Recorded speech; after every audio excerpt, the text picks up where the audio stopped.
New Mexico Rare Plant Strategy was originally conceived around 2015 and completed in 2017. So it took us 2 years to finish it. And as of 2020, it is also an integral part of the Forest Action Plan, where it is one of 10 strategies that guide the Forestry Division on what their actions should be.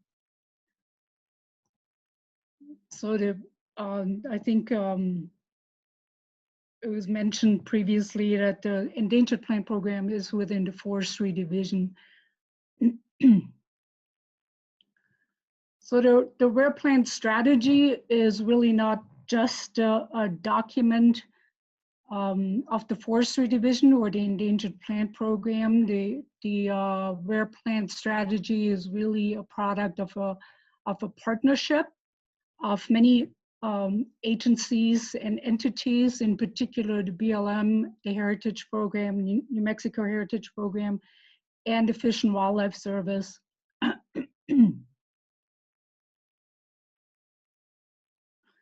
The partnership itself is very loose and basically is based on contributing members. So why does New Mexico need a rare plant conservation strategy? Well, because it's one of the most biologically diverse states and has the 4th highest plant diversity in the country.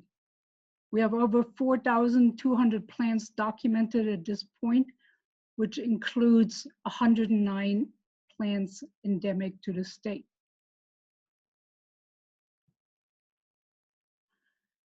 We need a strategy that guides conservation efforts in New Mexico because we have 4 main issues that are hindering plant conservation.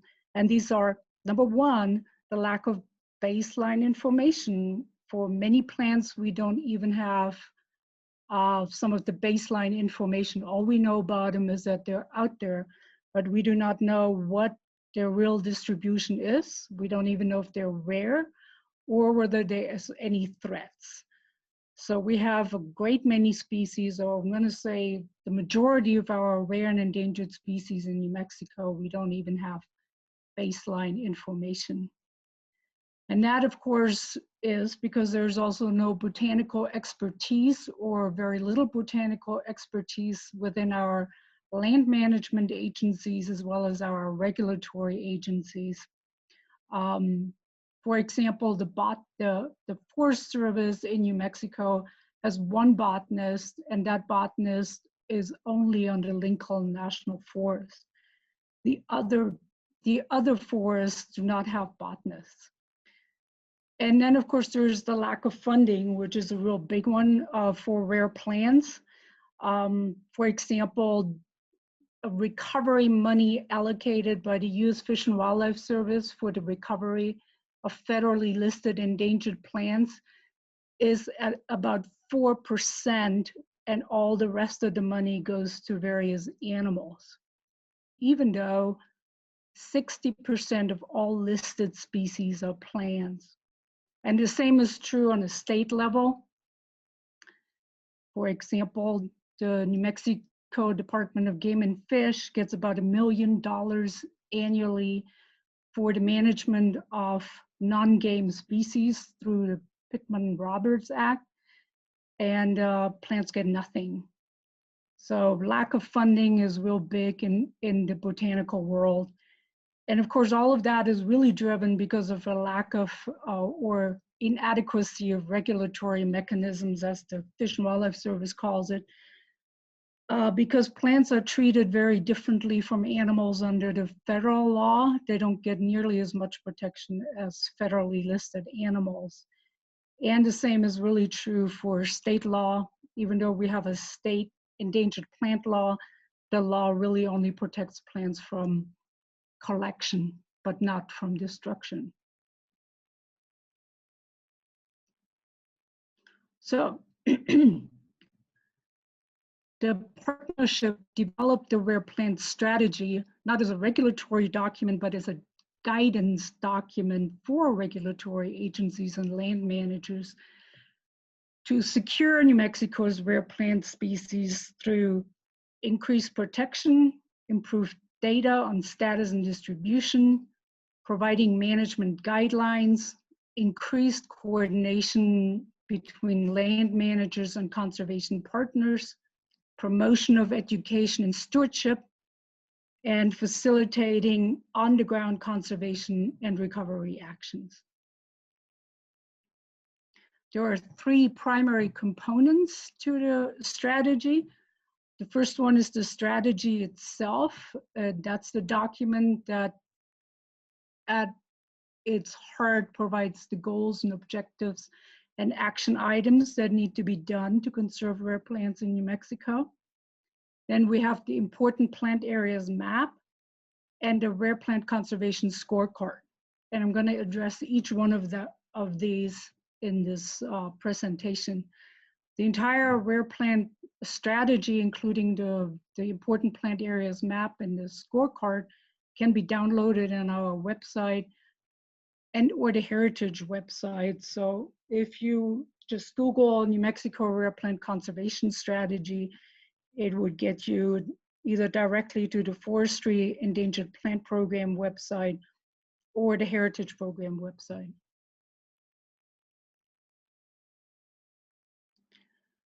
So the strategy itself is composed of an introduction that gives us the purpose of the strategy, an overview of the status of rare plants in New Mexico, and the challenges and threats.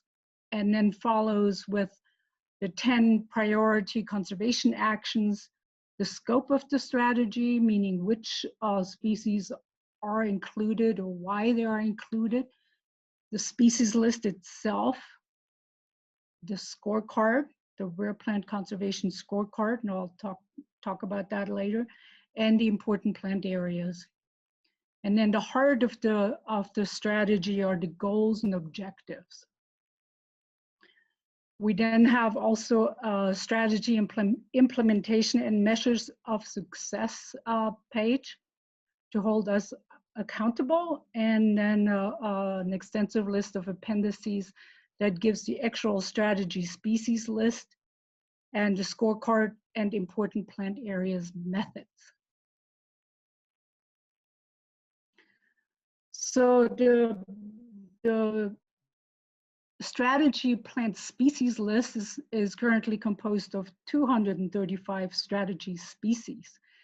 And it includes the entire 109 species that are endemic to New Mexico, 13 federally listed species, 45 state listed plant species, 15 that are Navajo Nation listed within New Mexico, 36 BLM sensitive species, 64 Forest Service sensitive species, and all 200 of the rare plants previously considered rare by the New Mexico Rare Plant Technical Council.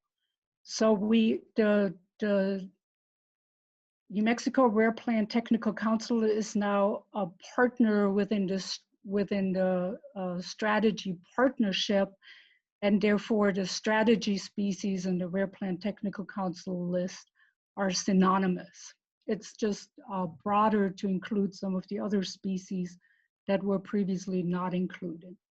So you can now find all 235 on the Rare Plant website. So the strategy has 7 goals and associated associated objectives with it.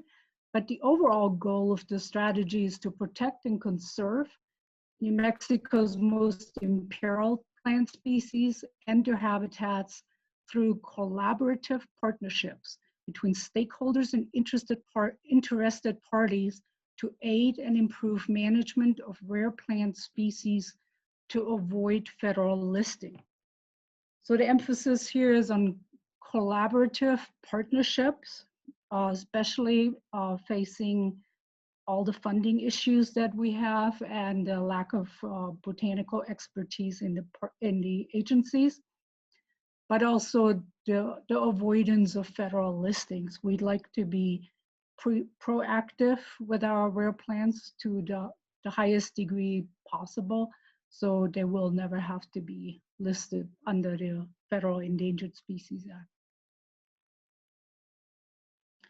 So here are the 7 specific goals. Number 1 is inventory, monitor, research, strategy species to inform management and regulatory decisions.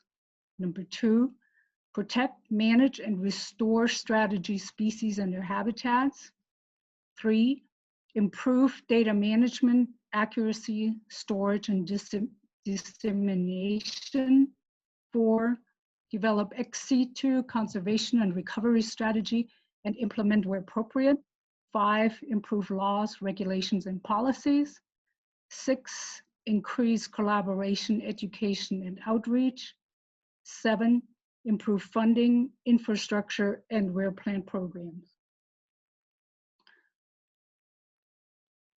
So that is a pretty extensive list of goals, and then under each of those 7 goals, we have a list of a number of objectives, and then each objective has a number of action items. So it gets pretty elaborate and detailed. And for the purpose of this presentation, I'm not going to go through each one of them. I just like you to understand how it is structured. So here, for example, under goal number 1, inventory, monitor, and research strategy species to inform management and regulatory decisions, we have 5 objectives: inventory, monitor, research, predictive modeling for planning and evaluating management actions, and identify data gaps. And then under each objective, we have a long list of action items that will get us to fulfill our goal and objective.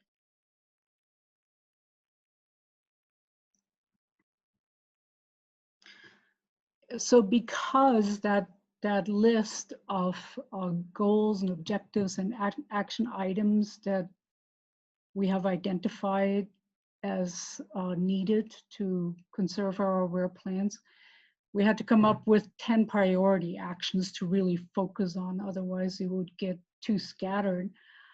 So we decided on these 10 priority actions that absolutely need to be accomplished over the next 10 years. So number 1 is to establish a list of conservation priority species and conservation actions needed using the plant conservation scorecard. So really that is the establishment of the strategy list and the scorecard. Collect baseline information, which is something that hopefully all agencies are doing.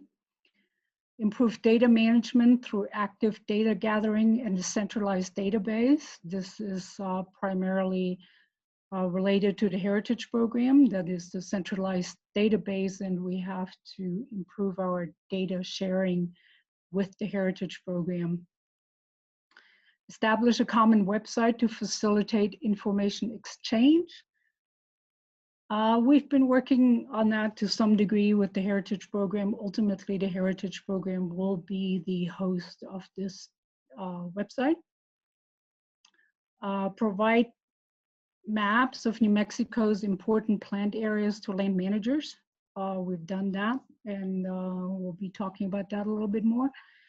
Support the analysis and delineation of targeted conservation opportunity areas from the important plant areas map. Provide botanical expertise within land management agencies through staffing, funding, data management, partnerships, and volunteers. Work with public agencies to collect and share best available data for the protection and management of rare and endangered plants, and incorporation into planning documents, and develop and implement best management practices, and pursue special designations for rare and endangered plants and their habitats. take conservation actions towards recovery of rare and endangered species, including seed banking, population augmentation and introductions, habitat protections, update recovery plans, and developing recovery strategies and conservation plans. And lastly, to generate a prioritized research list to guide project proposals by organizations and graduate students searching for potential research projects.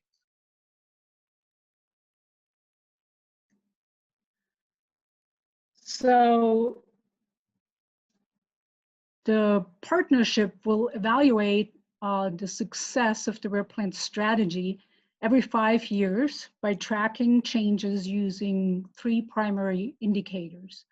Number 1 is baseline information. Number 2 is protection or conservation status, and viability status, which are all indicators that we can use by tracking the number off, like the number of species surveys and inventories funded and status reports completed.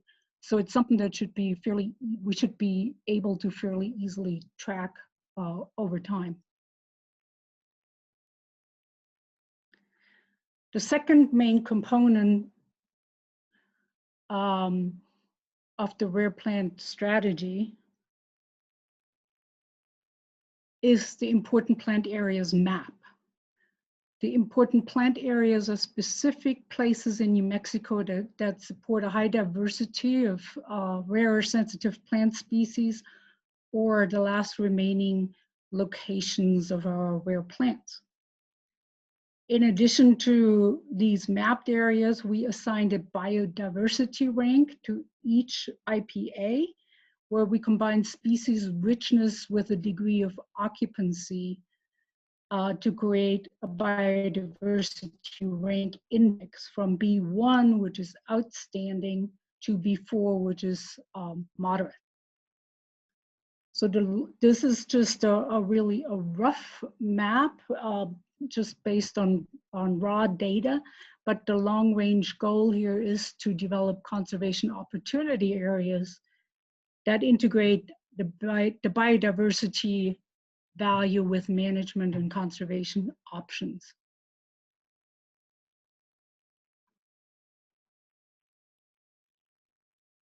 So the maps or the important plant areas is all based on all of the data that is within the Heritage Spatial Database and expert review.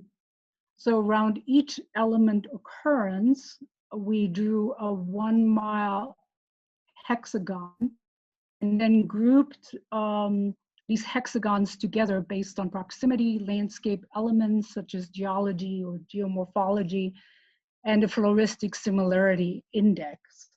And it was then also edited by species experts. And then biodiversity rank was calculated from a modified diversity score. And the diversity score is based on how rare a species is within the state and globally, and in how many important plant areas it actually occurs in the state. So for example, here is the Guadalupe Broke-Off Mountains important plant areas. It's quite large, it's over 400,000 acres, and it contains 18 species. It has a B1 or outstanding biodiversity rank, likely because of the species richness and also because the Broke-Offs and the Guadalupes have a high number of highly endemic species. So I'm going to share another screen with you and show you how the important plant areas map can work. So we have a link here to the Forestry Division website. And I'm going to try to share that screen.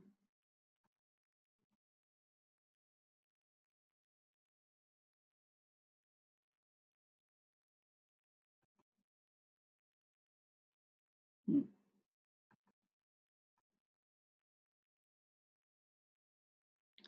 Well, I don't seem to be able to share that screen. Any suggestions? Okay, you share.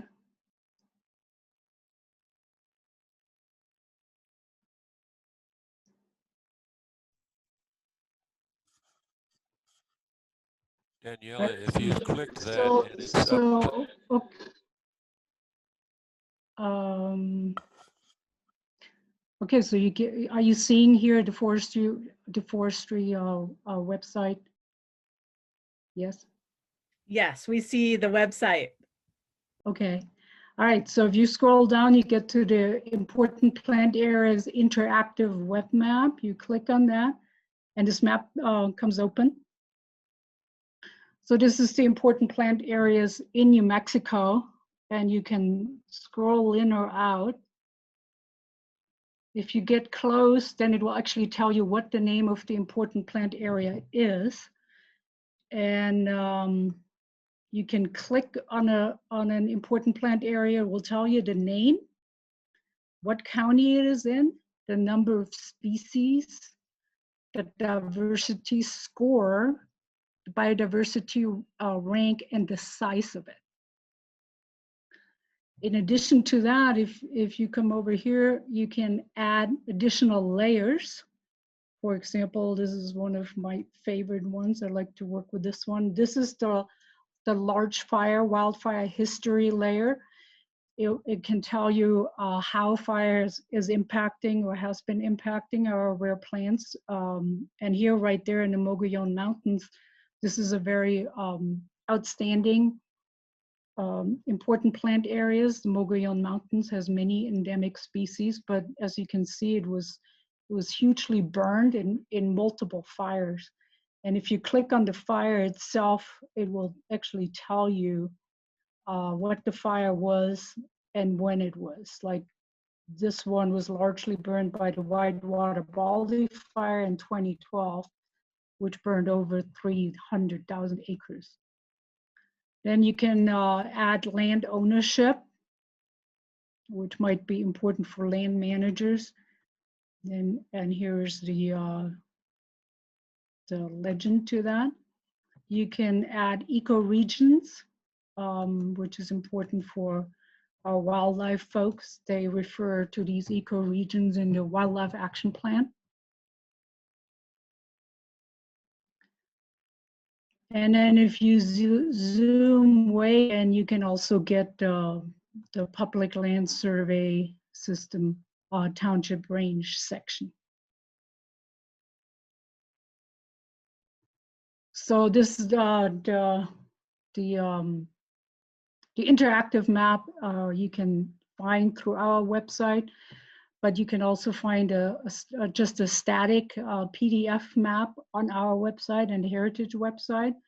And also, if you're a land manager or otherwise engaged with land conservation, you can contact me directly and I can provide you with the shape files to the important plant areas, including the underlying data. Right, let's see if we can get back.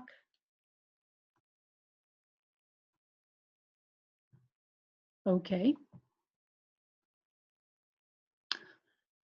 So again, the important plant areas map as it is pretty crude. As you saw, there's some huge areas and they don't really look at the map itself.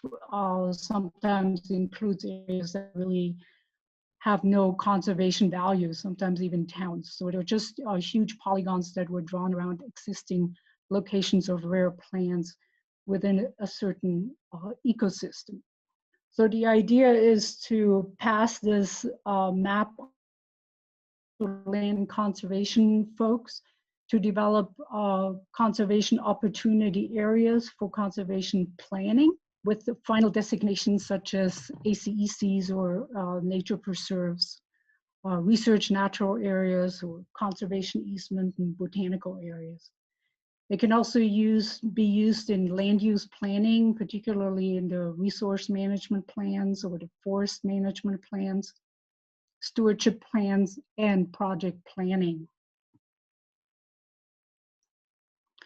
So the IPAs are not in any way anything that's been designated or has any kind of a regulatory function. It is just a suggestion, or it highlights where our rare plants are located in New Mexico, or where our hotspots are, I should say. Final designation of and management responsibility for conservation areas lie with the land managers and the landowners. And these designations can include ACECs, and I just mentioned that, RNAs, botanical areas, nature preserves, and so on.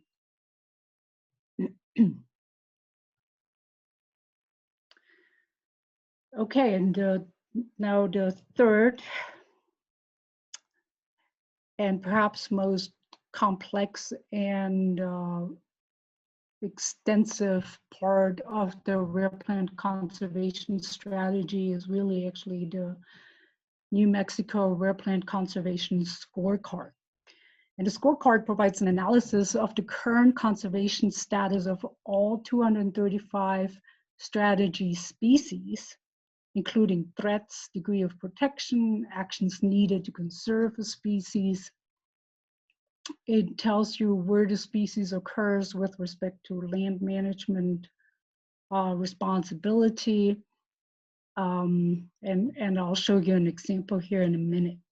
So the primary use for the scorecard is really to help managers and researchers identify and prioritize target species for protection, conservation, and management actions, including surveys, monitoring, and filling of data gaps. So let's see. This is one page of it. The rare plant conservation scorecard is an Excel spreadsheet, so it can be searched for specific parts or items that are of interest to a particular land manager. So land manager could, for example, just sort on anything that is a forest sensitive species, or Fish and Wildlife Service listed species, or the conservation status. So it's a tool for land managers.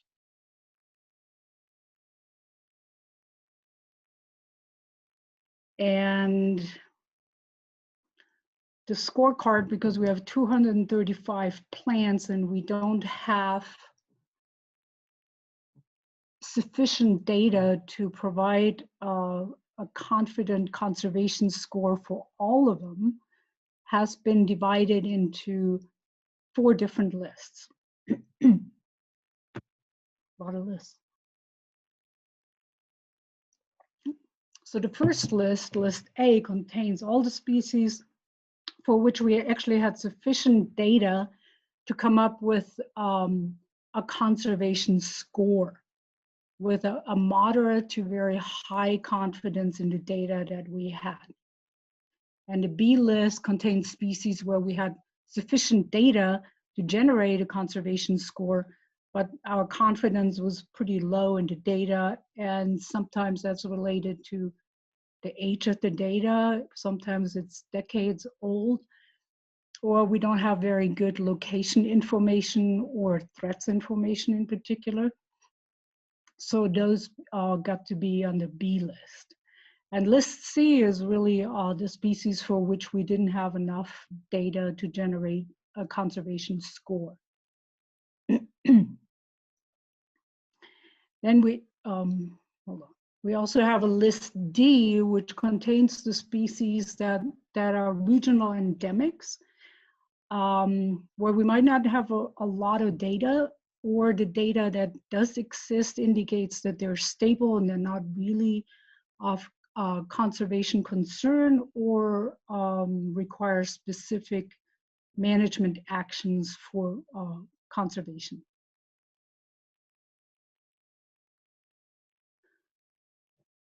So the scorecard has a biodiversity score, which is based on range, landscape integrity, number of occurrences and protection, a threat score based on documented threats, scope, severity, and immediacy, a protection score, which relates to what the land management status is really, and then we calculate an overall conservation status based on these scores.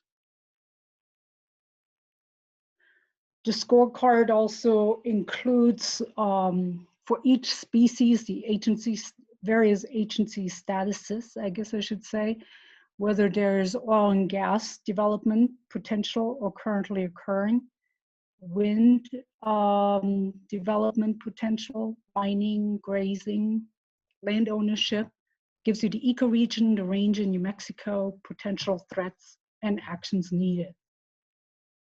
So, hold on. I'm going to share my screen for one more time to show you how the strategy, how the scorecard works. So this is a true strategy here, the Excel spreadsheet. And so this here is list A, and let's see, and it has 80 some species on it. That's a common name and the scientific name. And then it has all these scores based on the global and the state rank of the species and the number of EOs, a variety of scores, and then calculating an overall conservation status. And that is the conservation status that now shows up on the first page of the Rare Plant website. You get an agency status and the conservation status table, and this is where that overall conservation status comes from. So it's a calculation from the data that we have. It tells you how confident we are in the ranking. It tells you what actions are needed for a particular species, also the potential threats, ecoregion, the range in New Mexico, the various threats, and the percentage of the known occurrences within certain management agencies or even private land. So what I do is I go to the Alt tab and find my species. You know, let's say I want to know what's going on with the Astragalus cyanus.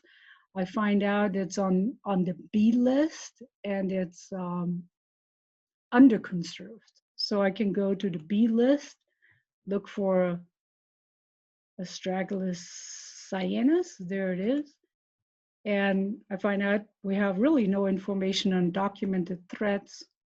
And here are the actions needed. Status surveys, obviously, on abundance and distribution and threats. So if I was a land manager, you know, and this was, let's see, one of the species that shows up on my sensitive species list, I would maybe look for those species that are weakly conserved and under conserved and see what I would need to do to get them to an effectively conserved status. So that's how the scorecard can be used.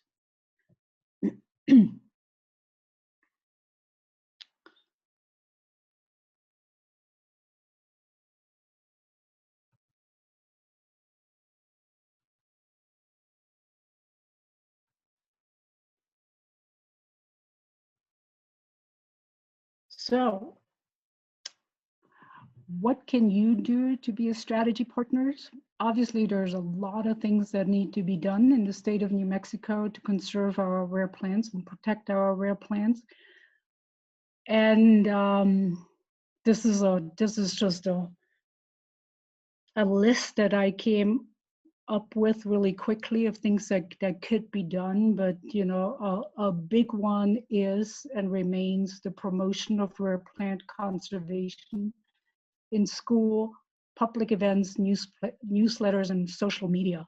So the the Native Plant Society, of course, is one of our biggest partners for that particular strategy, and also to a degree in funding some of our very interesting conservation projects that we have going on out there, like that movie that's going to premiere tomorrow at the Quivira Coalition Conference. And here's once again the websites for the conservation strategy, where you can also find not just the strategy itself, but the scorecard and the interactive important plant areas map. And you can also find the strategy and the scorecard on the Heritage website, but not the interactive important plant areas map. And again, anybody that's interested in conservation planning, we are happy to provide shapefiles for the important plant areas. Okay, and that's it. Is there any questions? That was a lot of information. Anybody still there?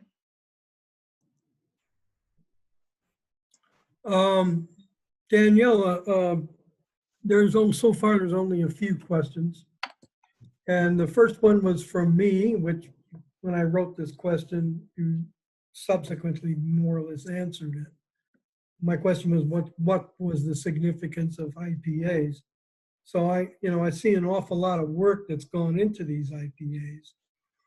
But I'm just wondering how these would actually be implicated in management. I guess it's eventually simply because you have several species occurring in one particular area would lead to a nature preserve, but or some other similar designation. But maybe it could be just any kind of area where there's only one or two rare plant species.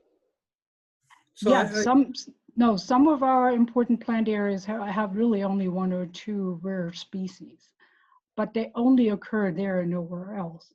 So we have modified the biodiversity score to reflect this. So for example, where Künstler cactus occurs, there's like one or two rare species up there, but they only occur there. Or one of the species, the Künstler cactus, the Knowlton's cactus, only occurs there and nowhere else. So that gets a really high biodiversity score. And the way that I have seen now the important plant areas being used is actually for one, I've had consultants request the shapefiles for the important plant areas. And proper project planning would probably include avoiding putting your project inside of an important plant area, or at least be aware that you are inside of an important plant area and you need to possibly mitigate for that.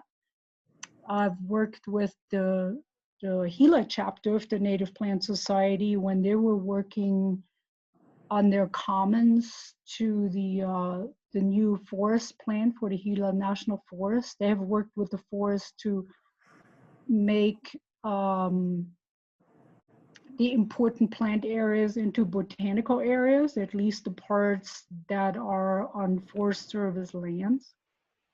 And our staff in the Forestry Division is using the important plant areas maps also to make sure that their projects are not falling within an important plant area.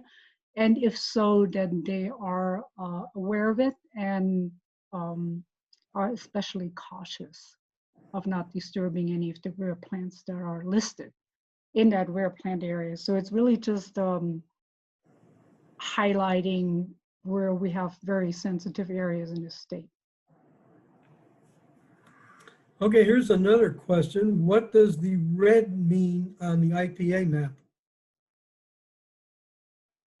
The red on the IPA map was all the fires in New Mexico. That was the historic large fires, so over 1,000 acres. Okay. Does that answer your question, Sarah? Does that cover it? I guess so. Anyway, here's the next one. Can you copy that website into chat so we can retrieve it for ourselves? I don't know about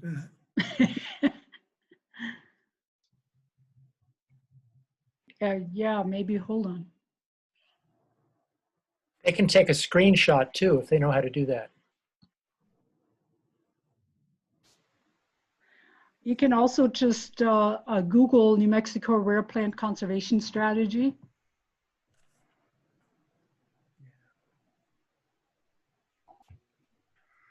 That would probably be good enough right there. Yeah. So here's a good question from Marilyn Warren. She wants to know, what are protections for ACECs?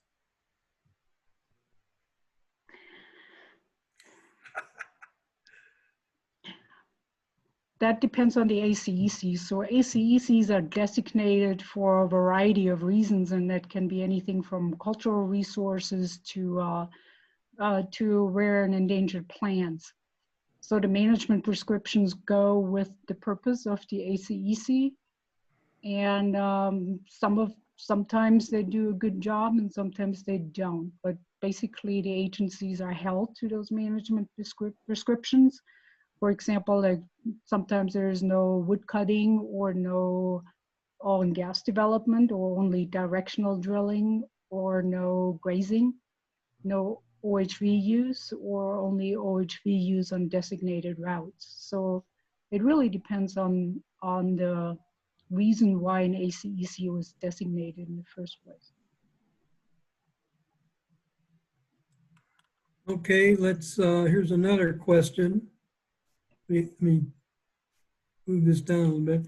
This is from Tom Stewart. What is meant by ex situ strategies for conservation and restoration?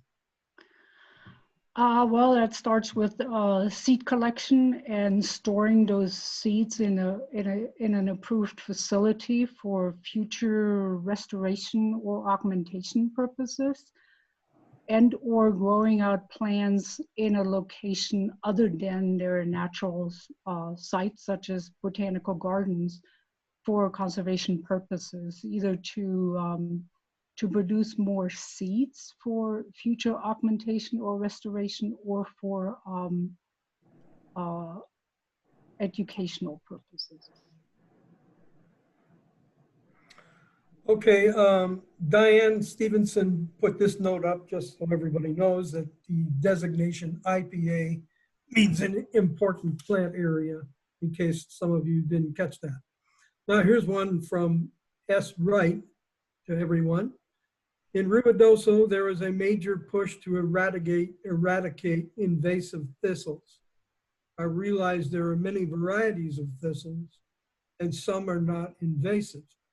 What is a good resource for identifying the difference between invasive and non-invasive varieties? Yeah, so there's 12 thistles in the state of New Mexico, 12 species, and only 4 of them are considered invasives.